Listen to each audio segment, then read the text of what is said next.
So I guess I wanted to talk a little bit more personally and professionally about how I see gay neighborhoods. I grew up on the peninsula, and I went to college at UC Santa Cruz. I came out, I think, when I was 19, and nothing made me prouder than, and I'm aging myself or making myself younger to some, but walking down Castro Street with freedom rings and just being able to sort of be out and be proud. And in those days it was, we're here, we're queer, get used to it, right? And I think sometimes those of us that are residents and neighbors forget what the Castro means to people who are a part of it every day. We forget what it means to the younger generation, to folks who come from all over the world and out of town to come there.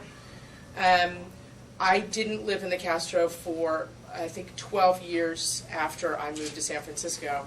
And I was fortunate to get a TIC on Castro Street about 14 months ago. I was very, very, very lucky.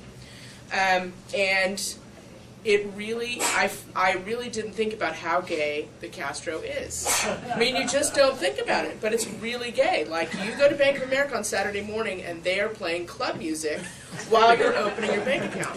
Now, that is something, I'm going to flip over to the political side, that is an asset, because you have corporations who 15 years ago may not have thought about doing domestic partner benefits, may not have thought about equal benefits to for those of us that are in relationships, and health benefits and all that kind of stuff. But I think having a gay neighborhood makes that political that way. Bank of America has to have tellers who can answer what it means to have a joint account when you're not married, how to deal with those kinds of situations. In the political side, I have been active in politics in San Francisco since 1995, when I worked for Willie Brown as a field organizer. I think I was 23 or 24, and have been involved in too many campaigns in that time. I think that the Castro also fulfills that need in terms of organization, education, with respect to different campaigns and candidates. You have something like, why is it that we had a campaign about saving Army Street, and why was it important to a particular community to make sure that Army Street was renamed Cesar Chavez? And you wouldn't have had people educate the GLBT community, not just by a robocall. We didn't do those in those days, but we all know how much we love robocalls. But face to face, Steve, you really shouldn't vote for this issue for this particular reason. You wouldn't have that concentration and be able to educate on those particular issues. Proposition 209, Proposition 187.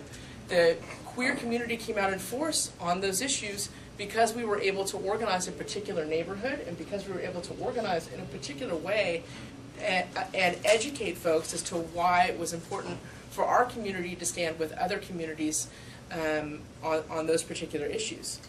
I think, too, you have candidates who want to be office holders, and for whatever reason, and I'm talking some local and some not local, they don't necessarily have either friends or persons who work in their campaign or whatever reason who are identified as gay, lesbian, bisexual, transgender.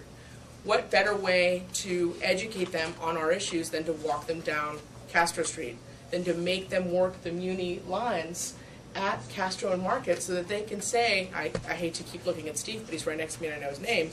Steve, my name is Ed Jew. I'm a brand new supervisor from District 4. I might, not know particular issues. What are some of the issues that are important to the Castro community? And I think we sometimes look too locally. We forget that we have statewide candidates for governor, like a Gray Davis, like a Phil Angelides, and national candidates like a Jesse Jackson, who want to come in and see what the queer community looks like, and they go to Castro and Market. Castro and Market is changing. There are obviously more people moving to the neighborhood who may not be gay, lesbian, bisexual, transgender, or otherwise identified. They might even be straight. I know, it's really rare, but it happens. And I think we have to think about how to keep it our own. And even as the populations change and shift, as they have through the years, from Polk Street to Castro Street to Bernal to different areas, what that really means. Obviously, politics is also changing as well. There isn't as much door-to-door, person-to-person contact as much as there is mail and phone call and other things, and we also need to think about that as well. And I think that's it for me.